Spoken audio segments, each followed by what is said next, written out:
करें। देश के अंदर जिस तरह से देश के प्रधानमंत्री जी तानाशाही पूर्ण रवैया अपनाते हुए इस देश में लोकतंत्र की हत्या करके देश की राजधानी दिल्ली के मुख्यमंत्री अरविंद केजरीवाल जी को जिस तरह से गिरफ्तार किया है, आज पूरे देश के अंदर जो लोग भी संविधान से मोहब्बत करते हैं, लोकतंत्र से मोहब्बत करते हैं, जो लोग इस देश की संवैधानिक संस्थाओं से मोहब्बत करते हैं, सभी लोगों के दिलों में आक्रोश है। और बात केवल अरविंद केजरीवाल जी की नहीं है। जिस तरह से पूरे देश के अंदर एक एक करके संपूर्ण विपक्ष को खत्म करने के लिए देश के प्रधानमंत्री जी एजेंसियों का दुरुपयोग करके, षड्यंत्र करके, विधायकों की खरीद फरोख्त करके, लोगों को डरा करके, धमका करके और पूरे विपक्ष को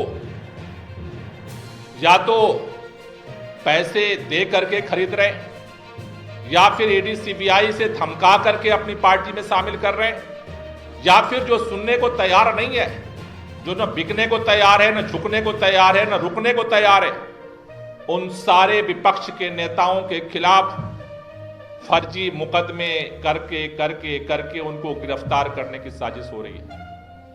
दिल्ली के मुख्यमंत्री माननीय अरविंद केजरीवाल जी की गिरफ्तारी से पहले हम सब ने देखा कि किस तरह से झारखंड के अंदर वहां के मुख्यमंत्री को गिरफ्तार किया गया।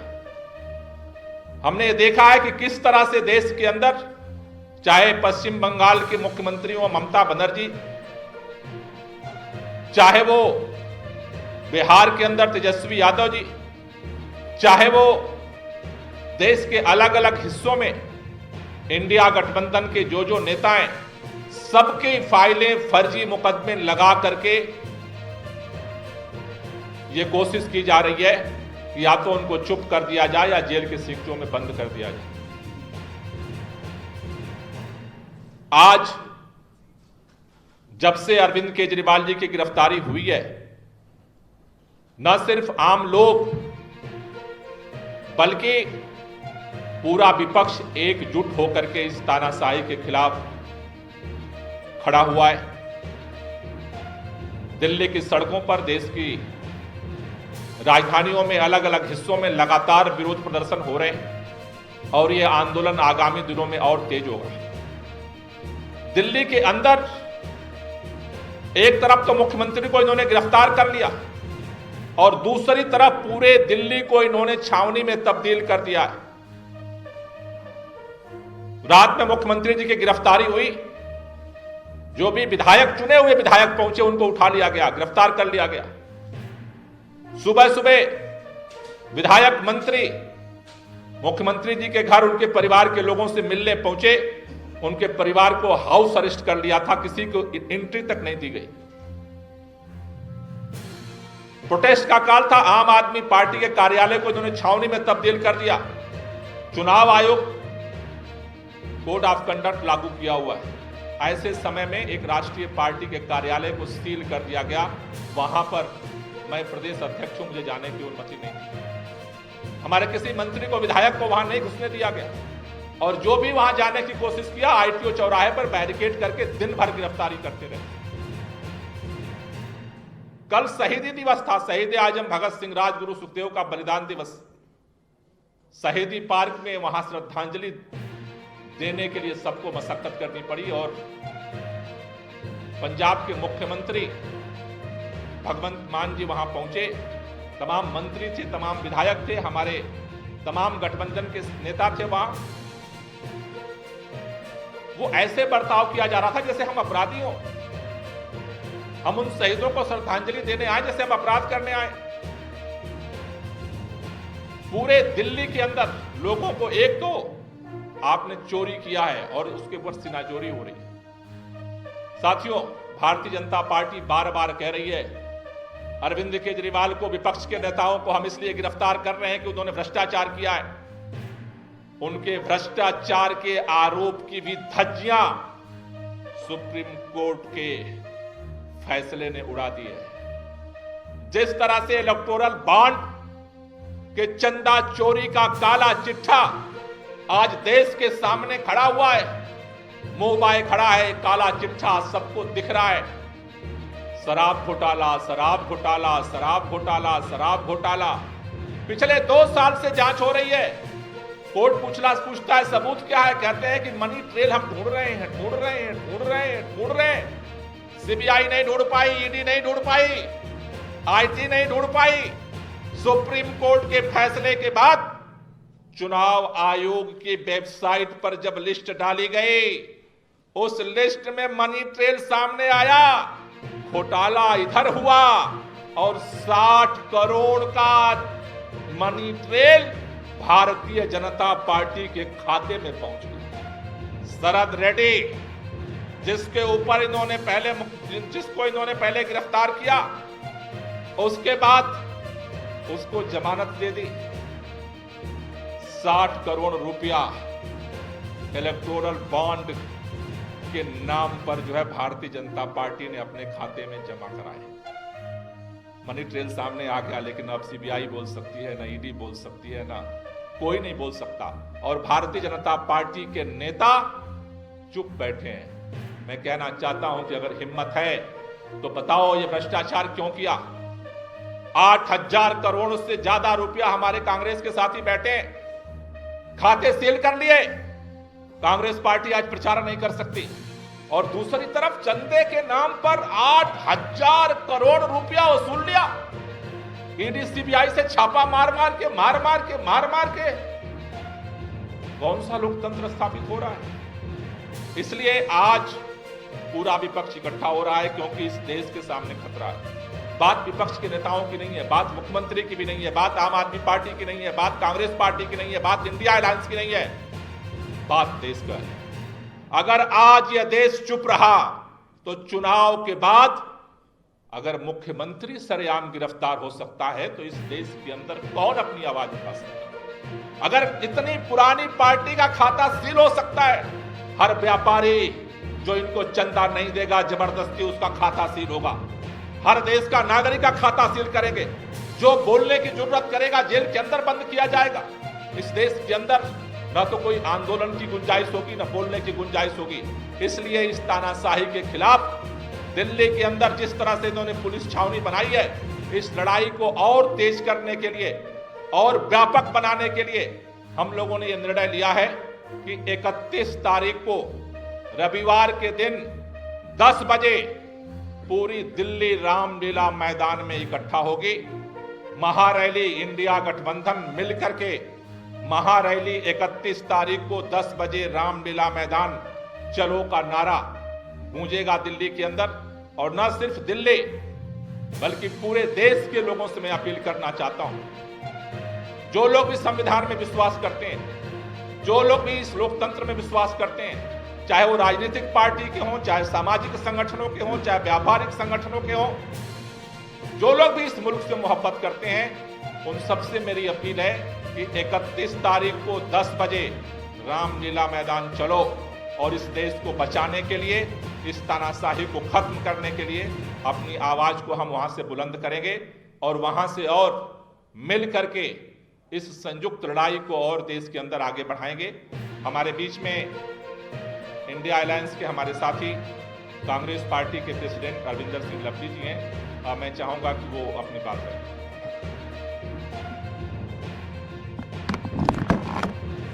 गोपाल राय जी, शुक्ला जी, आशीष जी, हमारे सभी साथी मंच के सामने, जैसा गोपाल राय जी ने कहा, निश्चित तौर पे पूरे देश के सामने आज जिस तरीके से लोकतंत्र को खतरा है, हमारे नेता राहुल गांधी जी इसको देश के लोकतंत्र को पूरे देश के अंदर जिस हमारे नेता ने छेड़ रखी है, तो ऐसे में कांग्रेस जब लोकतंत्र के ऊपर इतना बड़ा हमला हो रहा हो, कांग्रेस पार्टी उससे पीछे रहे, ये प्रश्न ही नहीं पैदा हो सकता। हम मजबूती के साथ इस देश के लोकतंत्र को बचाने की लड़ाई के साथ इंडिया गठबंधन के अपने सभी पार्टनर्स के साथ मजबूती के साथ कांग्रेस पार्टी खड़ी। आज बहुत दुख और चिंता के विषय है, और ये दुख और चिंता केवल कांग्रेस के लिए, आप पार्टी के लिए और इंडिया गठबंधन के लिए नहीं है, ये तमाम भारतवासियों के लिए तकलीफ की बात है। नौजवान पीढ़ी के लोगों से, नौजवान पीढ़ी जो हमारा भविष्य है, उन लोगों से मैं विशेष करके ये अपील करना चाहता हूं। अभी जिक्र हो रहा था कि कल शहीदी दिवस था भगत सिंह जी का, राजगुरु जी का, सुखदेव जी का। इतनी कम उम्र में उन्होंने क्यों शहादत दी थी? महात्मा गांधी जी ने इस देश के नौजवानों को, इस देश की अधिकतर आबादी को लेके करो मरो का नारा किस लिए दिया था? वो इसलिए दिया था कि हम लोकतंत्र की खुली हवा में जो है सांस ले सकें, हम आजादी को महसूस कर सकें। आज जिस तरीके का माहौल आ रहा है, ऐसे माहौल की कल्पना तो महात्मा गांधी जी ने और भगत सिंह जी ने और बाकी शहीदों ने नहीं की होगी। लोकतंत्र के अंदर आप लेवल प्लेइंग फील्ड भी जो है चुनाव में विपक्ष के लोगों को नहीं देना चाहते, और उसके लिए आप कोई भी हथकंडा अपनाना चाहते हैं। आप देश की सबसे बड़ी ओपोजिशन पार्टी, सबसे पुरानी पार्टी के अकाउंट इलेक्शन से पहले सीज कर देते हैं, और आप इसे लोकतंत्र कहते हैं। आप चुने हुए मुख्यमंत्रियों को, चाहे हेमंत सोरेन जी हों, अरविंद केजरीवाल जी हों, चुनाव से पहले आप चुने हुए मुख्यमंत्रियों को कैद कर लेते हैं, उठा लेते हैं, उनको गिरफ्तार कर लेते हैं। आप किस तरीके का लोकतंत्र देश के अंदर बहाल करना चाहते हैं? इस लोकतंत्र से जो हमको रॉयलेट एक्ट की जरूर याद आती है, जिसमें नो अपील, नो वकील, नो दलील, इस तरीके का वातावरण जो है आज पूरे देश के अंदर जो है वो फैल गया है। हम किस ओर अपने देश को लेके जाना चाहते हैं? मैं तो अपने मीडिया के साथियों से भी कहना चाहता हूं कि जिस तरीके का माहौल चल रहा है, अगर ये माहौल कंटिन्यू रहा तो अभी तो आप कैमरा लेके भी हमारी बात सुनने आ जाते हो, तब कैमरा लेके भी चलने पे अनुमति होगी कि नहीं होगी, इस ओर हमारा देश बढ़ रहा है। तो इसलिए खाली हमारे लिए चिंता का समय नहीं है, आपके लिए भी सोचने का समय है। 31 तारीख को एक बड़ी रैली हम लोग जो है दिल्ली में करेंगे। इंडिया गठबंधन एक बड़ी रैली करेगा। इंडिया गठबंधन के तमाम घटकों के प्रमुख नेता जो है उस रैली को संबोधित करेंगे। ये रैली मात्र केवल पॉलिटिकल रैली नहीं होगी, ये रैली आह्वान होगी हिंदुस्तान के लोकतंत्र को बचाने की लड़ाई की। ये रैली आह्वान होगी इस सरकार के कुठाराघात के खिलाफ आवाज उठाने की। ये रैली पूरे देश में एक संदेश देगी कि देश के लोग, जिसके हमारे पुरखों ने जो है कुर्बानी दे के आज़ादी की लड़ाई लड़ी थी, उस पुरखों की कुर्बानी को, इनके मंसूबों को कामयाब नहीं होने देगी कि उन पुरखों की कुर्बानी जो है वो जाया जाए हिंदुस्तान के लोकतंत्र के ऊपर। क्योंकि दुनिया में एक तरफ आप मदर ऑफ डेमोक्रेसी कहते हैं इंडिया को, इसलिए पूरे दुनिया के अंदर जब अगर हिंदुस्तान में डेमोक्रेसी के ऊपर खतरा आता है तो पूरी दुनिया के अंदर हमारी साख के ऊपर दब्बा लगता है। हम इन लोगों को दुनिया के अंदर भारत की साख पे दब्बा लगने के, इनके मंसूबों को कामयाब नहीं होने देंगे। और उस रैली में मैं भी अपील करना चाहता हूँ तमाम, ना केवल कांग्रेस के कार्यकर्ताओं को, कांग्रेस के सिंपैथाइजर्स को, दिल्ली के लोगों को, कि तमाम एसोसिएशंस के लोग, RWAs, सोशल ऑर्गेनाइजेशन को आगे आके इस लड़ाई में अपना अपना योगदान देना चाहिए। बहुत बहुत धन्यवाद। हमारे बीच में CPIM के नेशनल सेक्रेटरीट के मेंबर राजीव कुंवर जी हैं। मैं चाहता हूं कि वो भी अपनी बात करें।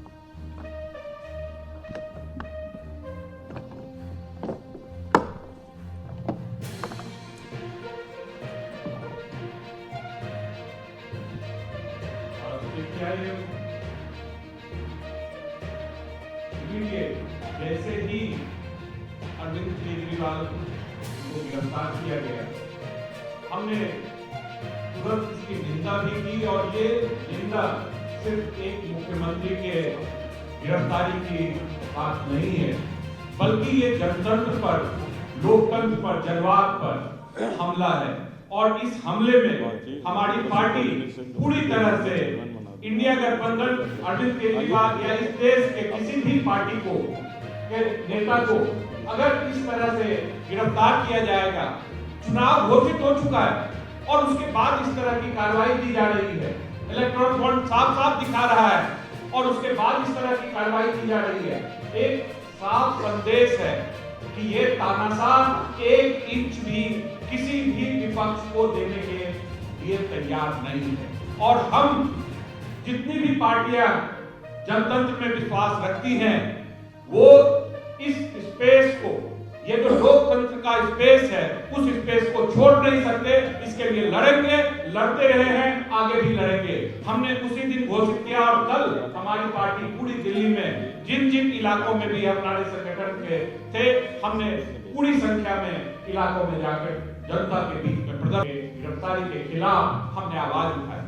और इस 31 तारीख के आह्वान पर पूरी पार्टी हमारी, जनवादी और वामपंथी दल सारे के सारे इकट्ठा होंगे। हमारे नेता, सेंट्रल लीडरशिप भी उस दिन होगी, वहां मंच पर हम आएंगे और पूरी तरह से हम इस केजरीवाल के परिवार, आम आदमी पार्टी और हमारी जो दिल्ली की जनता है, उनकी संवेदना के साथ खड़े हैं। और हम दिल्ली की जनता से अपील करते हैं कि वो 31 तारीख को इस बड़ी रैली में आकर अपना सीधा संदेश दें, लोकतंत्र पर हमला नहीं सहेंगे। धन्यवाद। हमारे बीच में कांग्रेस पार्टी के पूर्व अध्यक्ष और जाने माने चेहरा सुभाष चोपड़ा जी हैं। मैं चाहूँगा कि वो भी अपनी बात रखें। धन्यवाद गोपाल जी। सभी सम्मानित साथीगण, गोपाल जी,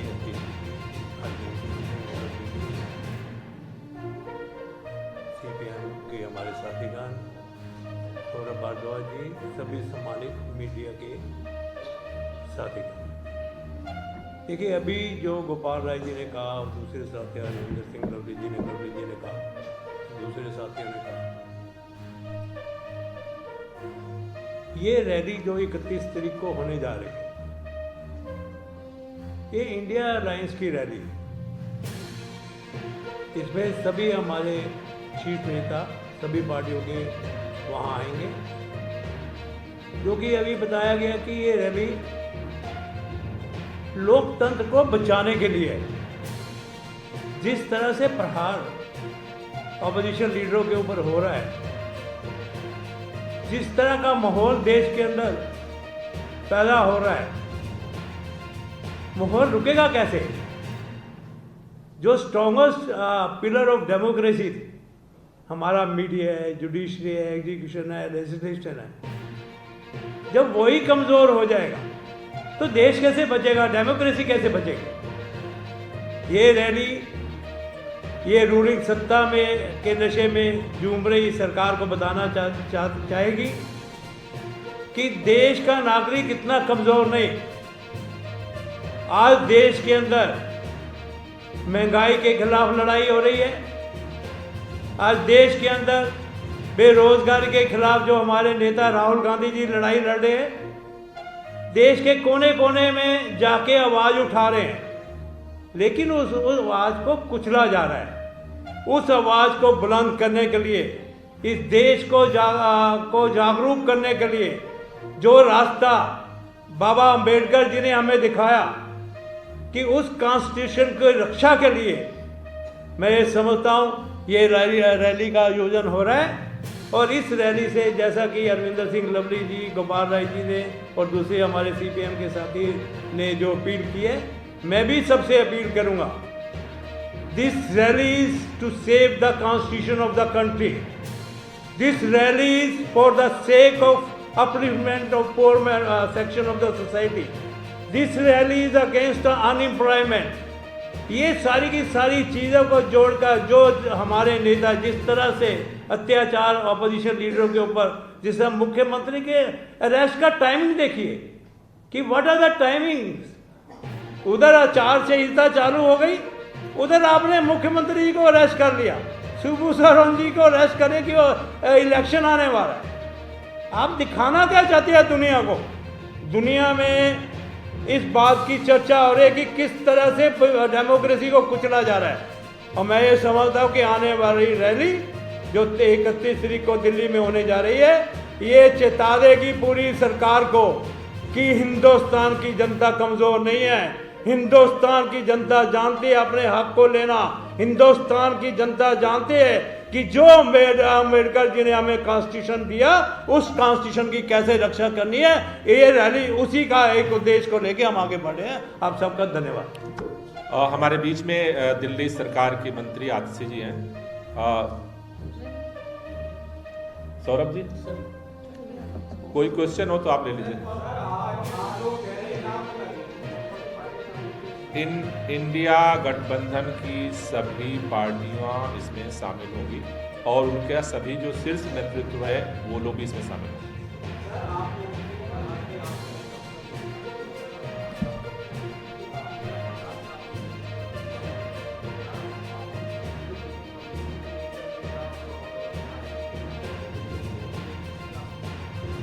मेरे ख्याल से दिल्ली के अंदर सुप्रीम कोर्ट की तरफ से पब्लिक मीटिंग करने के लिए रामलीला मैदान ही एक जगह है कि जो अलाउ है, तो वहाँ पर परमिशन हम मांगेंगे। और हमें इस बात का भरोसा है कि पुलिस जो है रामलीला मैदान में शांतिपूर्वक हमें जो है इस महारैली को करने देगी। और अगर मुझे लगता है कि अगर फिर भी देश के प्रधानमंत्री जी अगर लोकतंत्र के उस कोने को भी अगर सील कर देते हैं तो उसके बाद फिर आगे का निर्णय हम लेंगे। दुर्भाग्य है कि आपको ये प्रश्न पूछना पड़ रहा है कि रैली करने की भी परमिशन मिलेगी नहीं मिलेगी। यही लड़ाई है कि आप देश के प्रमुख विपक्षी गठबंधन से ये सब प्रश्न पूछ रहे हैं। ये आपने बहुत अच्छा प्रश्न पूछा है। आज यही क्वेश्चन है देश के सामने कि हमको रैली करने की भी इजाजत मिलेगी नहीं मिलेगी, इस पे भी क्वेश्चन मार्क है। और कोई क्वेश्चन हो? Thank you. Thank you.